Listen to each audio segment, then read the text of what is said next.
योगी जी, हमें हमारे मीडिया समूह न्यूज़ 18 को इस इंटरव्यू देने के लिए आपका बहुत बहुत धन्यवाद।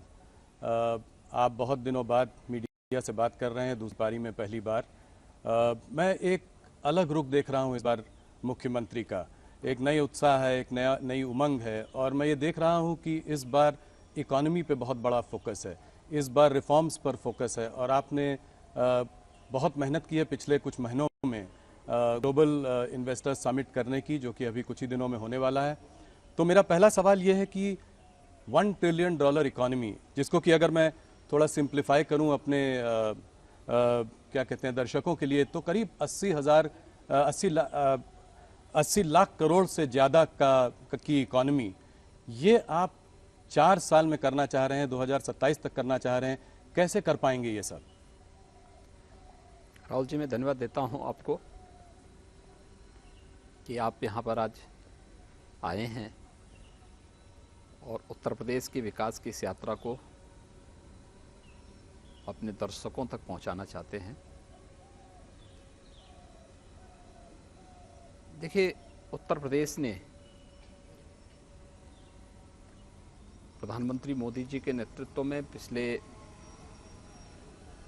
लगभग 6 वर्षों में अपनी विकास दर को दोगुना किया है। जीडीपी दुगनी हुई है, पर कैपिटा इनकम दुगनी हुई है।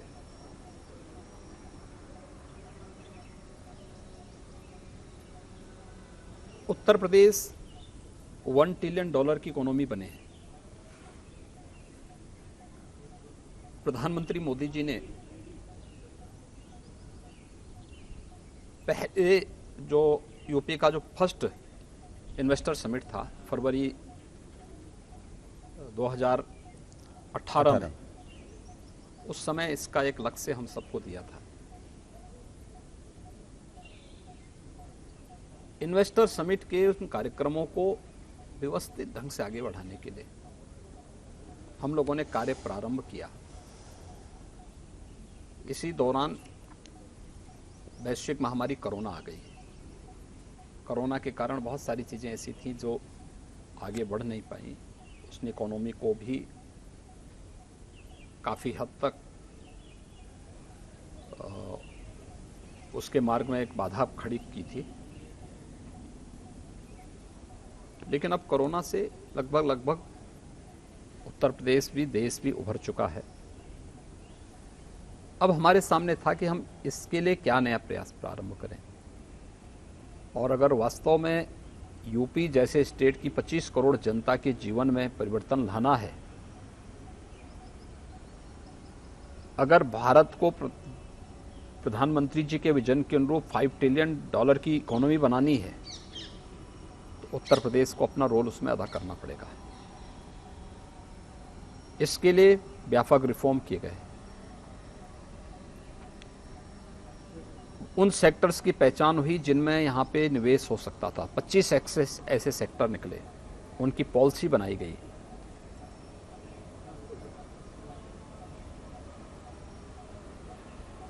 इन सभी कार्यक्रमों को आगे बढ़ाने के अलावा टीम्स भेजी गई दुनिया के बड़े देशों में, देश के बड़े महानगरों में। और आज मुझे इस बात की संतुष्टि है कि जब ग्लोबल इन्वेस्टर समिट की नज़दीक तिथि आ रही है, तो उत्तर प्रदेश में हम लोग उत्तर प्रदेश की जीडीपी से अधिक निवेश के प्रस्ताव लाने में सफल हो जाएंगे। और उत्तर प्रदेश जो अनंत संभावनाओं वाला प्रदेश है, जिसमें केवल औद्योगिक निवेश ही नहीं, बल्कि हमारे पास तो एग्रीकल्चर के फील्ड में भी बहुत बड़ा स्कोप है, एमएसएमई के फील्ड में है, हमारे पास अपना मैन पावर है, बहुत अच्छा मैन पावर हमारे पास है। ये सभी कार्यक्रम हम बहुत अच्छे ढंग से आगे बढ़ाने में सफल होंगे। कितना निवेश ला पाएंगे आप, क्या अनुमान है? देखिए, मैंने कहा ना कि जो ग्लोबल इन्वेस्टर समिट होने जा रहा है जी, इसमें हम लोग उत्तर प्रदेश की जीडीपी से ज़्यादा निवेश लाने में सफल होंगे। ये तो बहुत बड़ा नंबर है। एक चीज़ ये बताएं कि 4 साल में अगर आपको ये लक्ष्य हासिल करना है, एक $1 ट्रिलियन इकोनॉमी का, तो आपको 4 गुना आज की इकोनॉमी को करना पड़ेगा, अर्थात करीब 25% की रेट से ग्रो करना होगा। आज हमारा देश 6-7% की रेट से ग्रो कर रहा है। आने वाले समय में भी अनुमान है कि 7-8% अगर रिफॉर्म्स चलते रहे तो उस रेट से ग्रो। तो उत्तर प्रदेश ये ब्रेकआउट ग्रोथ कैसे कर पाएगा? देखिए, उत्तर प्रदेश की अगर ओवरऑल विकास दर आप देखेंगे तो 13 से 14 के बीच में चल रही है। जो दुनिया के अंदर मंदी का दौर चला है, इसको देखेंगे, उसमें से अगर इसको भी माइनस करेंगे तो भी हमारी 8% की इस समय ग्रोथ रेट है। लेकिन मेरा ये मानना है कि यूपी में केवल औद्योगिक निवेश की ही संभावना नहीं है, उत्तर प्रदेश के अन्य सेक्टर्स भी हैं। खासतौर पर देश का सबसे फर्टाइल लैंड हमारे पास है। 11% देश की कृषि भूमि में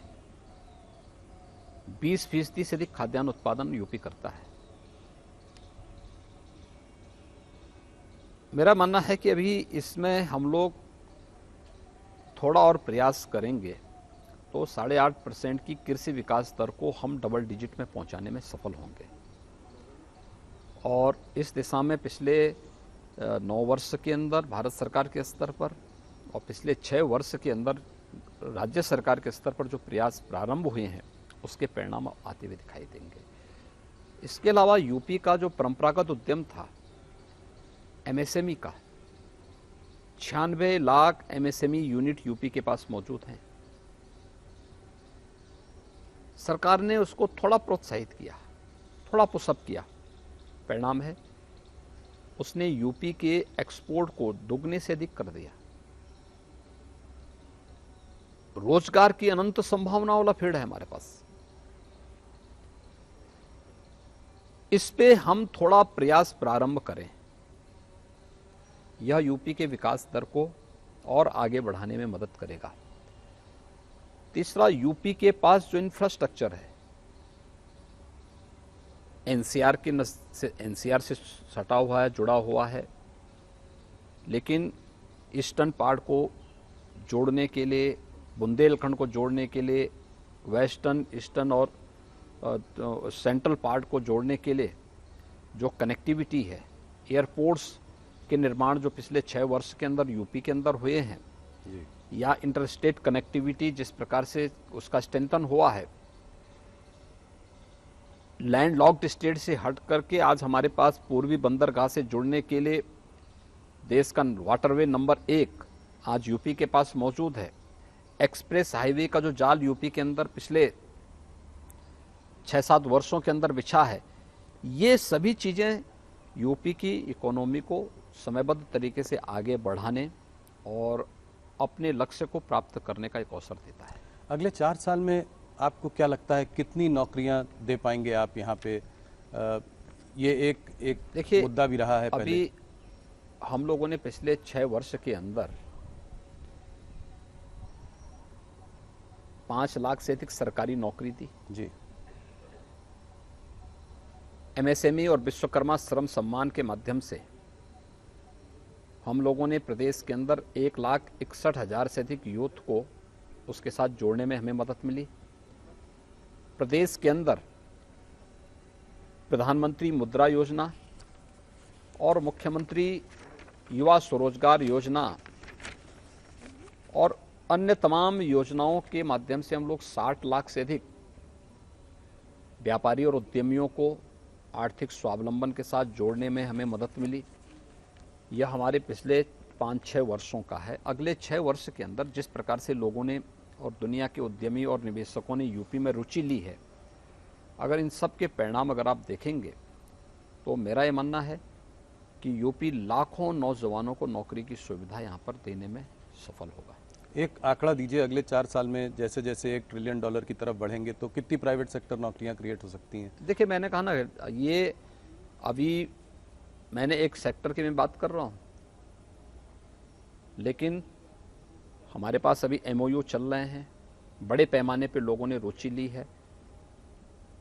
एमओयू की प्रकृति और इन सब को लेकर के 10 फरवरी को हम इसकी घोषणा भी करेंगे कि अगले 2 साल 4 साल के अंदर हम कितने निवेश को कितने समय के अंदर करवाने में सफल होंगे और कितने युवाओं के लिए नौकरी और रोजगार की संभावनाओं को भी हम जमीनी धरातल पर लाने में सफल होंगे, इसकी भी घोषणा होगी। लेकिन मैं कह सकता हूँ लाखों की संख्या होगी। पहले देखा गया है 2018 2019 में भी आपने इन्वेस्टर समिट किया, उसमें भी काफ़ी एमओयू साइन हुए, जैसे कि 4.5 लाख करोड़ के एमओयू साइन हुए। तो इसमें कन्वर्जन कितना हुआ, मतलब कितना निवेश आया? देखिए, मैंने तब भी कहा था कि यूपी में हम उतना निवेश करवाने में सफल होंगे, उतना हम लोग एमओयू कराएंगे जितना यूपी की वार्षिक बजट होगा। 4,28,000 का हमारा वार्षिक बजट उस समय था जी। हमारे पास 4,68,000 करोड़ रुपए के प्रस्ताव आए थे। और मुझे प्रसन्नता है कि कोविड-19 के बावजूद हम लोग लगभग 4 लाख करोड़ के निवेश प्रस्तावों को जमीनी धरातल पर उतारने में सफल हुए। 4 लाख करोड़? 4 लाख करोड़ से अधिक के। इसमें बहुत सारी यूनिट तो अब प्रोडक्शन भी शुरू कर दी है। अगर आप देखेंगे, आपके मथुरा में पेप्सिको का जी जो कारखाना लगा है, जो यूनिट लगी है, लगभग 1200 करोड़ रुपए की लागत से, और बहुत अच्छा उसने उत्पादन शुरू किया वहाँ पे। यूनिलीवर का हमीरपुर में जी। ऐसे ही डाटा सेंटर आपके ग्रेटर नोएडा में लग चुका है। ऐसे ही आपका जो है सैमसंग का डिस्प्ले यूनिट, ये पहली बार देश की फर्स्ट यूनिट थी। ऐसे हजारों यूनिट यूपी के अंदर अपना प्रोडक्शन भी शुरू कर चुकी है। कौन कौन से सेक्टर्स में आप देख रहे हैं कि निवेश आएगा, इन्वेस्टमेंट आएगा? देखिए, सभी 75 जो 25 के 25 सेक्टर हम लोगों ने तय किए थे, सभी में प्रस्ताव प्राप्त हुए हैं। खासतौर पर अगर आप देखेंगे तो औद्योगिक विकास के साथ साथ यूपी के अंदर इलेक्ट्रिक व्हीकल के उसमें आईटी और आईटीएमएस के क्षेत्र में भी काफ़ी प्रस्ताव प्राप्त हुए हैं। फूड प्रोसेसिंग के क्षेत्र में प्राप्त हुए हैं। अलग अलग जो 25 बायोफ्यूल के लिए हुए हैं, रिन्यूएबल एनर्जी के उसमें हुए हैं, बहुत सारे सेक्टर हैं। उन सभी 25 सेक्टर्स में ये थोड़ा मुझे वाइब्रेंट गुजरात की याद दिलाता है। आप लगता है कि उस मॉडल से कुछ प्रभावित हैं? कुछ मोदी जी का इसमें इनपुट, कुछ टिप्स वगैरह उनसे लिए? कुछ देखिए, सारी प्रेरणा प्रधानमंत्री मोदी जी की है और इन सब बातों को लेकर के हम राज्यों के साथ भी अपने अनुभव को शेयर करते हैं, उनकी पॉलिसीज को भी देखते हैं कि इन राज्यों ने कहाँ पर क्या अच्छा किया है और फिर उसके अनुरूप फिर अपनी पॉलिसी भी तैयार करते हैं। योगी जी, आपका विजन बहुत बड़ा है, सराहनीय है। देखते हैं आगे 4 सालों में कैसे निवेश आता है, उत्तर प्रदेश कैसे प्रगति करता है। कुछ चीज़ें ज़रूरी हैं अगर आप चाहते हैं कि यहाँ पर इन्वेस्टमेंट आए, जैसे कि law and order situation Uttar Pradesh में, जो कि पिछले 5 सालों में आपने, बल्कि 6 सालों में आपने बहुत अच्छी की है। ईज़ ऑफ डूइंग बिजनेस भी एक इम्पॉर्टेंट मुद्दा रहेगा। नीचे के लेवल पे करप्शन हावी रहता है, तो क्या कहीं पे आप इसकी वजह से कोई फास्ट ट्रैक डेस्क बना रहे हैं चीफ मिनिस्टर्स ऑफिस में, जिसमें से अगर मान लीजिए किसी इंडस्ट्रियलिस्ट को अप्रोच करना पड़े, निवेश लाना हो, तो वो सीधे आपके पास तक पहुंच सके? देखिए, पास पहुंचने की अब नौबत ही नहीं आएगी। उत्तर प्रदेश की लॉ एंड ऑर्डर, इसने यूपी के परसेप्शन को देश और दुनिया के सामने चेंज करके रख दिया है जी। और इसको हर व्यक्ति स्वीकार करता है। एक दूसरा है कि कोई भी निवेशक आज हमारे साथ एमओयू कर रहा है तो हमने उसको सिंगल विंडो प्लेटफॉर्म उपलब्ध करवाया है, जहां पे 350 से अधिक क्लियरेंस उसको एक साथ एक प्लेटफॉर्म में उपलब्ध हो जाएंगे बिना किसी मानवीय हस्तक्षेप के। हाँ, निवेशक को उन क्वेरीज का जवाब समय से देना होगा जो वहाँ से उससे मांगी जाए। ये सब ऑनलाइन प्लेटफॉर्म में उनको सुविधा प्राप्त होंगे। एमओयू पूरा होने के बाद जब निवेश जमीनी धरातल पर उतारने की बात आती है तो उसकी मॉनिटरिंग के लिए भी निवेश सारथी एक नया पोर्टल उनका इंतजार कर रहा है। एक व्यवस्थित तरीके से उसे जमीनी धरातल पर उतारना। निवेश जमीनी धरातल पर उतर हो चुका है तो IMS इंसेंटिव मॉनिटरिंग सिस्टम से वो स्वयं जुड़ जाएगा। कब कब शासन का इंसेंटिव निवेशक को जाना है, ये सब ऑटो मोड में सब होता हुआ दिखाई देगा। ये 3 प्लेटफॉर्म हम लोगों ने उपलब्ध कराए हैं हर एक निवेशक के लिए, और मेरा मानना है कि ये किसी भी प्रकार की मानवीय हस्तक्षेप से मुक्त सीएम कार्यालय इन सब की मॉनिटरिंग स्वयं करेगा। तो आप इस पर खुद एक नज़र बनाए हुए हैं, खुद देख रहे हैं इसको। योगी जी, इस बार बहुत हल्ला था कि आप वर्ल्ड इकोनॉमिक फोरम पे जाने वाले हैं, आखिरी में आपने जाने का इरादा बदल दिया, ऐसा क्यों? देखिए, मेरी यहाँ व्यस्तता थी हमारे सामने उसी समय।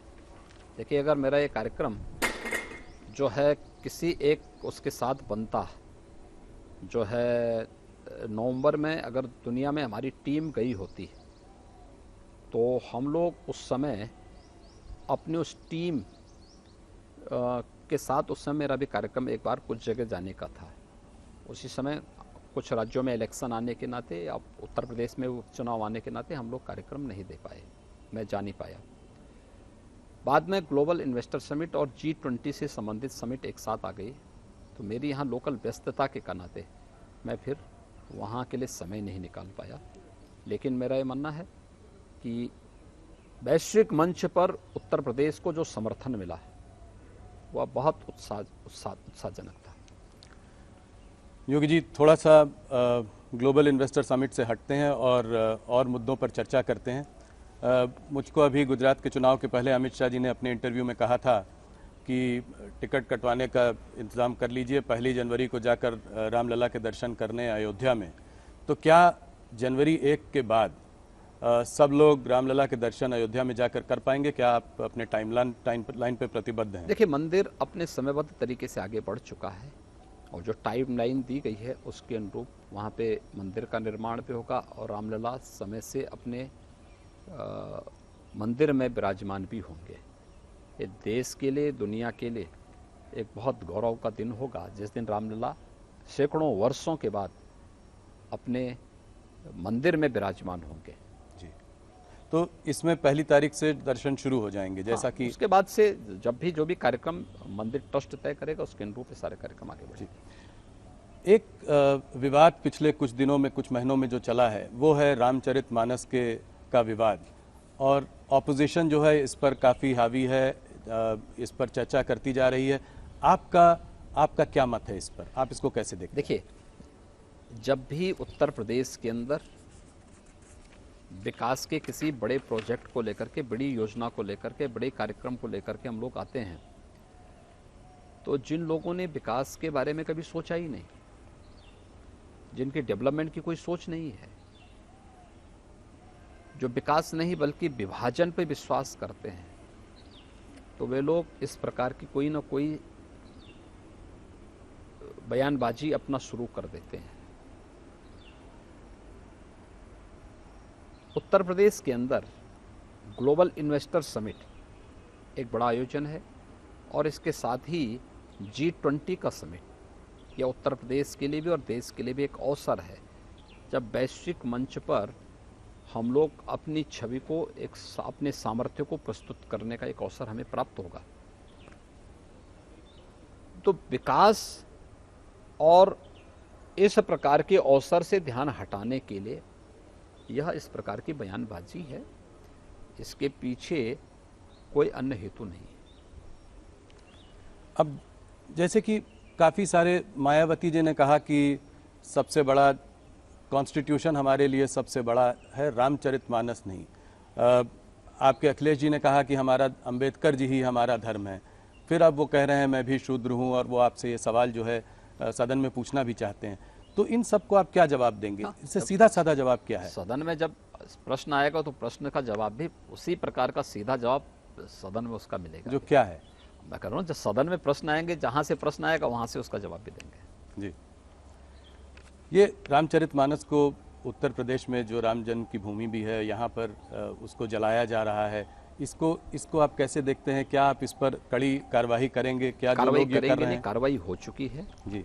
और रामचरितमानस एक पवित्र ग्रंथ है, समाज को जोड़ने वाला ग्रंथ है, और रामचरितमानस के प्रति सनातन आस्था जी उत्तर भारत के हर घर में सुंदरकांड के पाठ होते हैं किसी भी मांगलिक कार्यक्रम के अवसर पर। हमें ये नहीं भूलना चाहिए, हर सनातन धर्मावलंबी सुंदरकांड का पाठ कराता है। दूसरा, अक्टूबर से लेकर के सितंबर के अंत से लेकर के और दिसंबर के प्रारंभ तक उत्तर भारत के हर गांव में रामलीलाओं के मंचन होते हैं। रामलीलाओं का मंचन की शुरुआत भी संत तुलसीदास जी ने की थी। रामलीलाएं पूरे गांवों को जोड़ती हैं और जिन लोगों को रामचरितमानस के इस भाव के बारे में जानकारी होती ना, वे लोग इस प्रकार के प्रश्न नहीं उठाते। आखिर उसी रामचरितमानस में निषाद राज का भी चित्रण है और उसी रामचरितमानस में सबरी का भी चित्रण है। जी तो बुद्धि का फेर है। पर राजनीति में बैकवर्ड वोट्स को गैल्वेनाइज करने का एक ये तरीका भी हो सकता है। देखिए, उत्तर प्रदेश की जनता बहुत विभाजन झेल चुकी है और विभाजन के कारण पहचान का संकट भी देख चुकी है। उत्तर प्रदेश की जनता अब बार बार विभाजनकारी ताकतों को ठुकराई है। 14 में ठुकराया, 17 में ठुकराया, 19 में ठुकराया और 22 में भी जवाब दे चुकी है। जी इसलिए अब कोई गुंजाइश नहीं बची है। वो लोग कितना भी माथापच्ची कर लें, उसके लिए कोई गुंजाइश नहीं बची है। आपने तमाम चुनाव की बात की तो 2014 में 71 सीट लेकर बीजेपी यहाँ आई थी, 2019 में 63 सीट, 2024 में आप कितनी सीट देखते हैं? देखिए, 2024 में भारतीय जनता पार्टी 2019 से ज़्यादा सीटें यहाँ पाएगी और बेहतर परिणाम देगी। 2014 की 71 सीट का रिकॉर्ड ब्रेक कर सकती है? मैंने कहा ना, बेहतर परिणाम हम यूपी से देंगे। अच्छा, तो ये कैसे आपको लगता है? मान लीजिए कि सारी पार्टियां साथ एकजुट हो जाएं और एक ही कैंडिडेट आपके खिलाफ खड़ा करें तो क्या होगा? ये 19 में हो चुका है। ऐसा है नहीं कि कोई नया हो रहा है, 19 में सब हो चुका है। ये सारा प्रयोग हो चुके हैं यूपी में। एक कास्ट सेंसस की डिमांड आई है जो कि काफ़ी प्रदेश देख भी रहे हैं, बिहार में काम शुरू भी हो गया है। यहाँ पे उत्तर प्रदेश में अभी तक कुछ इस पर वो नहीं हुई। आप इसको कैसे देखते हैं? क्या करेंगे आप? ये सेंसस की कार्रवाई राज्य सरकार नहीं कराती, भारत जनगणना आयोग कराता है और जो भी उनकी अपनी गाइडलाइन होगी, जो भी उनके कार्यक्रम होंगे, राज्य सरकार उसके अनुसार चलेगी और राज्य सरकार उसी आधार पर अपने कार्यक्रम का। पर क्या आप उसके सपोर्ट में हैं? मैंने कहा ना, जो भी भारत सरकार तय करेगी और जनगणना आयोग तय करेगा, हम उसके साथ में हैं। आपके डिप्टी सीएम केशव मौर्य ने कहा है कि वो इसका समर्थन करते हैं। इस वजह से ही पूछा। किस संदर्भ में मेरी इस संबंध पर चर्चा नहीं हो पाई। आने वाले समय में कुछ इम्पोर्टेंट राज्य के चुनाव आने वाले हैं और मैं ये सवाल आपसे इसलिए पूछ रहा हूँ क्योंकि आप स्टार कैंपेनर हैं, आप अलग अलग प्रदेशों में जाते हैं भारतीय जनता पार्टी के लिए कैंपेन करने। तो आप कर्नाटका में, मध्य प्रदेश में, राजस्थान में और छत्तीसगढ़ में जो चार बड़े प्रदेशों में जो चुनाव हो रहा है, इसमें आप भारतीय जनता पार्टी के प्रोस्पेक्ट्स को कैसे देखते हैं? देखिए, भारतीय जनता पार्टी की जहां भी सरकारें हैं, उन्होंने बहुत अच्छा प्रदर्शन किया है। बिना भेदभाव के योजनाओं का लाभ समाज के हर तबके तक पहुंचाया है। दूसरा, भारतीय जनता पार्टी का मतलब डबल इंजन की सरकार। तब शासन की गति मीटर गेज की नहीं होती, बुलेट ट्रेन की होती है और यह भारतीय जनता पार्टी शासित राज्यों में देखने को मिलता है। वहाँ विकास के कार्य हों, वहाँ पर लोक कल्याणकारी योजनाओं को जमीनी धरातल पर उतारने का हो या गरीब कल्याणकारी योजनाओं का लाभ हो, समाज के प्रत्येक तबके को बिना भेदभाव के प्राप्त हो रही हैं और ये चीज़ें भी बहुत अच्छे ढंग से वहाँ देखने को मिलती है। कर्नाटका में थोड़ा बहुत ऑपोजिशन देखा जा रहा है कि कुछ समय से थोड़ी प्रबल है, जैसे कि कर्नाटका में भारतीय जनता पार्टी की सिचुएशन उतनी अच्छी नहीं लग रही है। राजस्थान में भी अशोक गहलोत मजबूत हैं, मध्य प्रदेश में कमलनाथ जी से कांटे की टक्कर की उम्मीद है, छत्तीसगढ़ में भूपेश बघेल जी की भी सरकार जो है काम कर रही है। तो इन सब के रहते आपको उम्मीद है कि क्या इन 4 राज्यों में भारतीय जनता पार्टी सरकार बना पाएगी? देखिए, कांग्रेस के कुशासन से देश उब चुकी है। राजस्थान हो या छत्तीसगढ़, दोनों जगह जनता में एक असुरक्षा का सा वातावरण है। डेवलपमेंट के कार्य बाधित हुए हैं। शासन की योजनाओं का लाभ ईमानदारी से समाज के प्रत्येक तबके को नहीं प्राप्त हो पा रही है।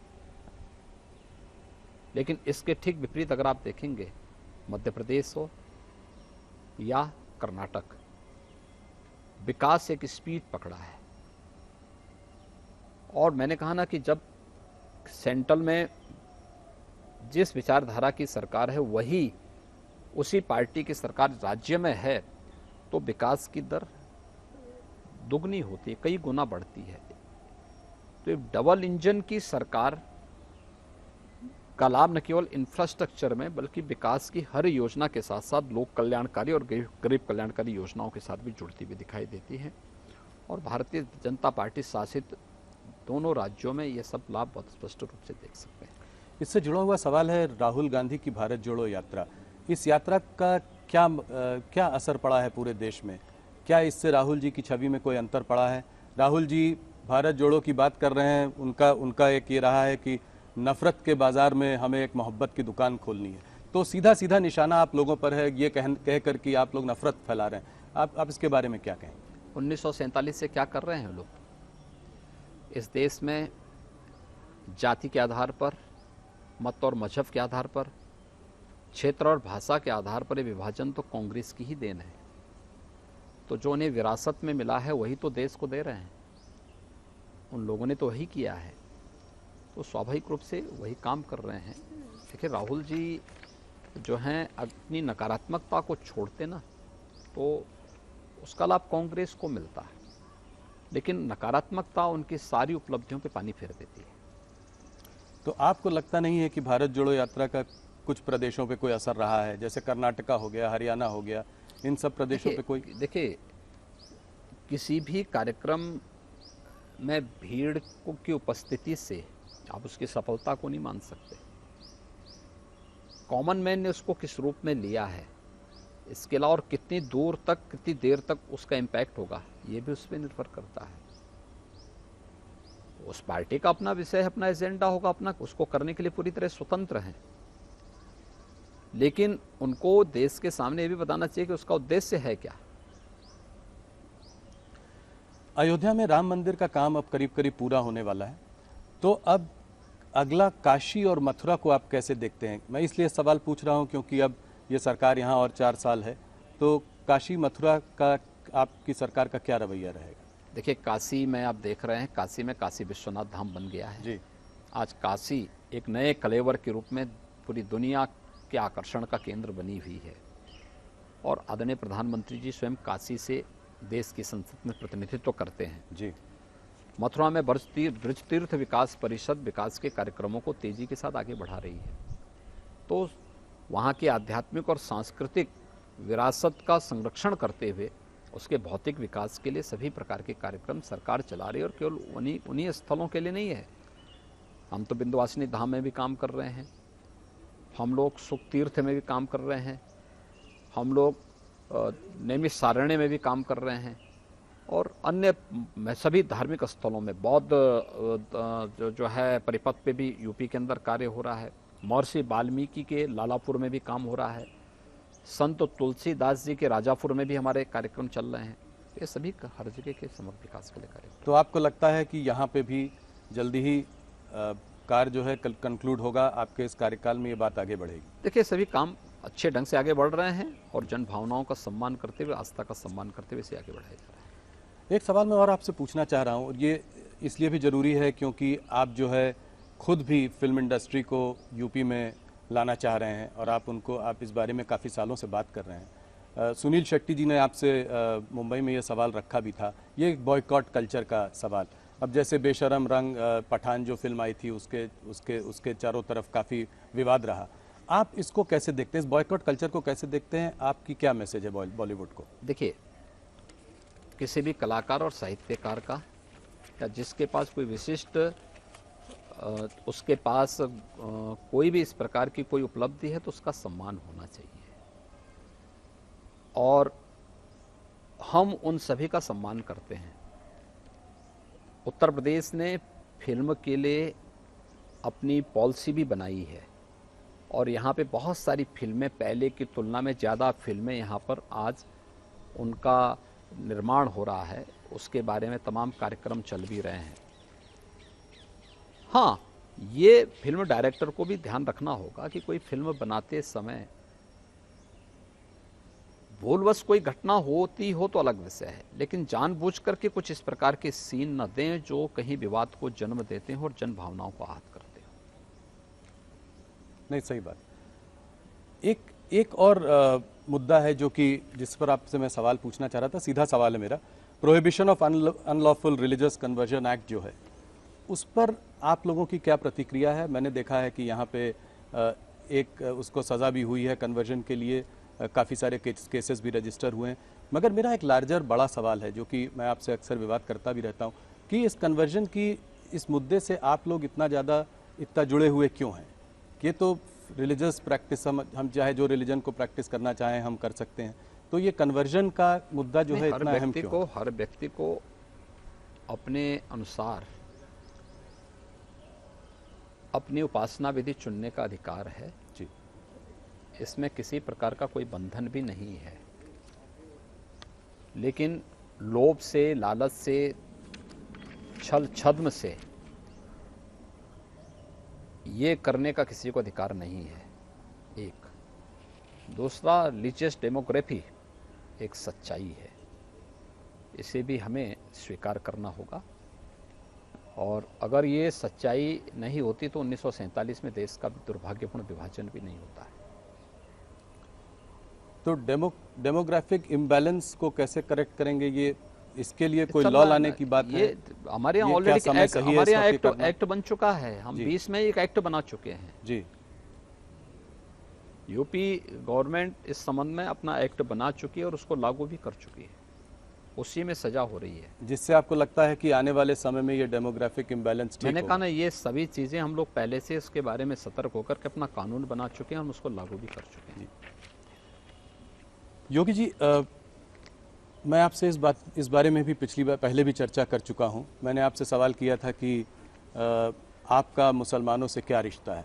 मैं उसी सवाल को थोड़ा आगे ले जाना चाहता हूं कि मुसलमानों को आप कैसे जोड़ेंगे अपने साथ? मोदी जी भी आजकल कोशिश कर रहे हैं कि जो है पासमानदा मुसलमानों को जो है अपने साथ जोड़ा जाए। ये भी गरीब वर्ग है, पिछड़ा हुआ वर्ग है, इसको भी अपने संग जोड़ा जाए, तो आप इनको कैसे जोड़ेंगे? देखिए,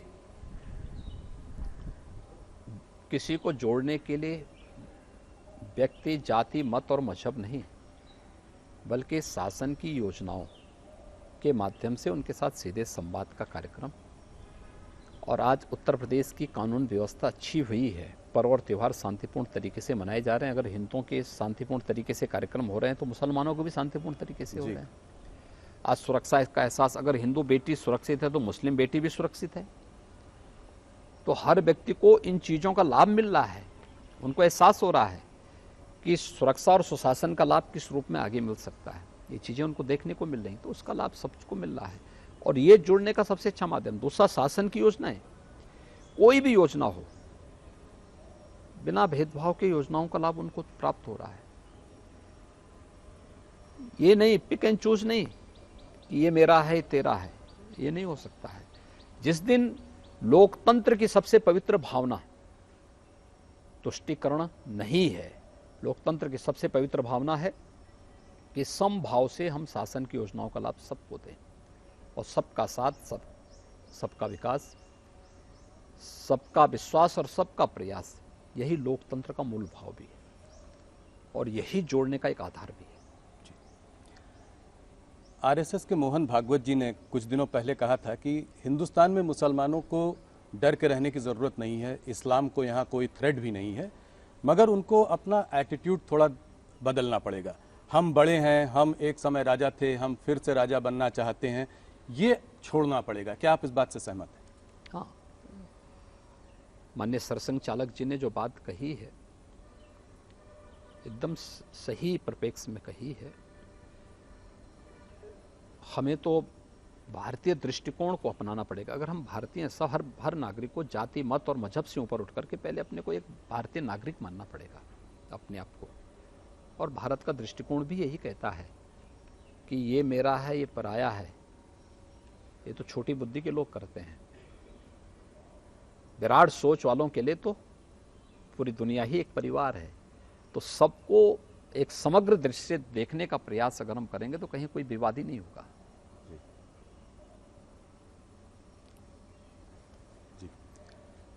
योगी जी, आप उत्तराखंड से आते हैं, आप उस प्रदेश से जुड़े हुए भी हैं। आप ये जोशी मठ को कैसे देखते हैं? क्या केदारनाथ बद्रीनाथ में लोग दर्शन करने जाते हैं, भीड़ बहुत आती है, तो क्या वहाँ पे जो रोड बनाने में, डैम्स बनाने में, इन सब चीज़ों को बनाने में क्या हम अपने पहाड़ों को कमज़ोर कर रहे हैं? क्या हल देखते हैं इसका आप आगे? देखिए, केंद्र और राज्य शासन वहाँ के लिए अपनी कार्य योजना बनाई है और उसको प्रभावी ढंग से लागू भी कर रही है। मुझे इधर जोशीमठ जाने का अवसर नहीं मिला है,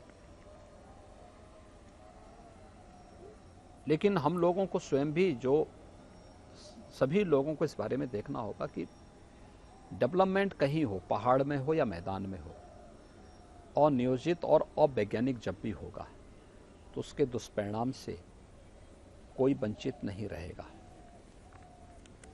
हम लोग बहुत बार देखते हैं नदी के कैचमेंट एरिया में बहुत सारे लोग बस जाते हैं जी, लेकिन नदी तो अपना रुख कभी ना कभी बदलेगी। तो सबसे ज़्यादा जनहानि और धनहानि उस समय होती है जब कैचमेंट एरिया में विकराल रूप नदी का देखने को मिलता है। तो प्रकृति के साथ खिलवाड़ जब भी होगा तो उसके दुष्परिणामों से मानवता अपने को अलग नहीं कर सकती है। जी। एक और विवाद हाल में जो चल रहा है, उपराष्ट्रपति और कानून मंत्री ने कोलिजियम सिस्टम जो जजेस की नियुक्ति के लिए होता है उसमें लैक ऑफ ट्रांसपेरेंसी की बात करी है। आप इसको कैसे देखते हैं? देखिए, इसमें माननीय कानून मंत्री और महामहिम उपराष्ट्रपति जी का बयान स्पष्ट आ चुका है। मुझे लगता है कि मुझे बीच में बोलने की कोई आवश्यकता है भी नहीं और मेरे वक्तव्य को बीच में डालने की कोई मतलब भी नहीं होता इस प्रकार के मामलों में। अब पिछले 5-6 सालों में जो है 370 भी, आपके जो कुछ मुद्दे थे, राम जन्मभूमि का मुद्दा था, 370, ये सब हो चुका है। अब एक बड़ा मुद्दा जो बचा है वो है यूनिफॉर्म सिविल कोड का मुद्दा।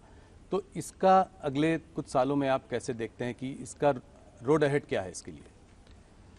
देखिए, उसमें कॉमन सिविल कोड, इस संबंध में अलग अलग राज्य सरकारों के द्वारा अपने अपने यहाँ कमेटियां गठित की गई हैं। जैसे उत्तर प्रदेश के लिए हमारा लॉ कमीशन इसको देख रहा है। उसकी सिफारिश जब शासन को आएगी सरकार उस पर जरूर विचार करेगी, लेकिन अभी तो उनको उस पर सभी पक्षों को लेकर के, सभी चीज़ों को लेकर के लोग अभी विचार करेंगे उस पर। तो उसी के बाद कुछ होगा यहाँ? हाँ, जो भी निर्णय लेना होगा उसके बाद भी निर्णय करेंगे। योगी जी, आप राम जन्मभूमि आंदोलन से बहुत पहले से जुड़े हुए हैं। कुछ लोगों का मानना ये है कि इस बार मुलायम सिंह यादव जी को, स्वर्गीय मुलायम सिंह जी को जो पद्म विभूषण दिया गया, कार सेवकों पे 1990 में उन्होंने गोली चलाने के आदेश वगैरह दिए थे, तो इसको आप कैसे देखते हैं? देखिए, हर एक व्यक्ति के जीवन में उसके सकारात्मक पक्ष भी होंगे, कुछ नकारात्मक पक्ष भी होंगे। लोक सेवा में एक लंबे कालखंड तक उनके द्वारा किए गए योगदान के लिए उन्हें पद्म पुरस्कार से सम्मानित किया गया है।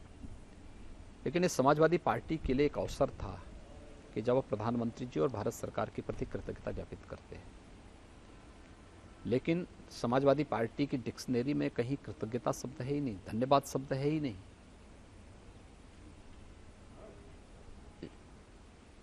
और वो इस प्रकार के सम्मान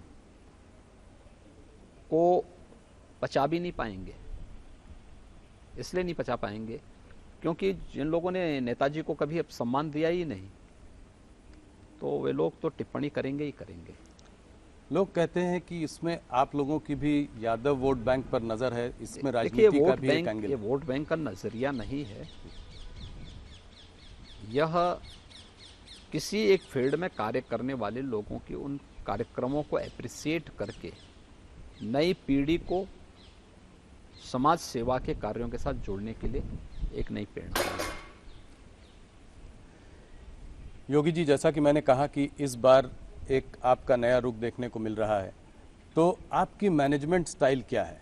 आप नौकरशाही से, यहाँ पे कुछ लोग घबराते भी हैं आपसे, अलग अलग तरह की लोग बातें करते हैं कि आप स्ट्रिक्ट भी हैं, डिसिप्लिनेरियन भी हैं। आपकी मैनेजमेंट स्टाइल क्या है? कैसे इतने बड़े प्रदेश को इतने यहाँ से और इतना बड़ा विजन लेके आगे जा रहे हैं, तो कैसे आप काम करते हैं? संतुलन समाज और सरकार के बीच में, सरकार और प्रशासन के बीच में एक बेहतरीन संतुलन के माध्यम से भारत सरकार के कार्यक्रमों को यहाँ पे ईमानदारी के साथ लागू करने, और फिर इस संतुलन के साथ साथ पब्लिक इनपुट भी हर एक योजना के साथ लेते हुए कार्यक्रमों को आगे बढ़ाना। हम कोई योजना बनाएं, उसका केंद्र बिंदु कॉमन मैन होगा, जिससे शासन की योजना वहाँ तक हम ईमानदारी से पहुँचा सके, और हम उस कार्यक्रम को, ये हमारा ग्लोबल इन्वेस्टर समिट या शासन का कोई भी कार्यक्रम उसी को लेकर के आगे बढ़ता है। योगी जी, अक्सर आपको हिंदू सुप्रीमिस्ट या फासिस्ट वगैरह कहते हैं लोग, आपको कैसा लगता है जब आपके बारे में लोग? देखिए, मैं एक योगी हूँ जी। अब देखने का नज़रिया सबका अलग अलग होता है। जो चीज़ें मुझे अच्छी लगती होंगी, आवश्यक नहीं कि वो चीज़ें सबको अच्छी लगती होंगी, और मुझे अपनी बात थोपनी भी नहीं चाहिए किसी पे। तो अगर उनको ये लगता है तो मैं तो वही हूँ जो मैं हूँ, लोग मुझे जिस रूप में जानते हैं। योगी जी, लोग आपकी पूजा भी करते हैं, लोग आपको कोसते भी हैं। अगर इतिहास में आप अपने आप को कैसे देखना चाहेंगे? मैं इतिहास में नहीं जाना चाहता, मैं एक योगी के रूप में हूँ और योगी ही रहना चाहता हूँ। तो आप ऐसे ही लोगों को लोग चाहेंगे कि ऐसे ही लोग आपको याद रखें? मैं क्या कर रहा हूँ, क्यों याद रखने की बात ही नहीं आती। मैं योगी के रूप में काम कर रहा हूँ, एक योगी के रूप में ही अपना जीवन आगे बढ़ाना चाहता हूँ। आपने हम लोगों को इतना समय दिया, आपने अपने उत्तर प्रदेश के विजन को समझाया, आपका बहुत बहुत धन्यवाद। मैं कह रहा हूं कि मैं आज अपने सुबह कॉलीग से कह रहा था कि बुलडोज़र बाबा से अब आप बिग बुल बाबा की तरफ जा रहे हैं, मतलब एक रिफॉर्मर, मॉडर्नाइजर, मार्केट्स की ओर भी आपकी एक नज़र है। धन्यवाद जी, बहुत बहुत धन्यवाद।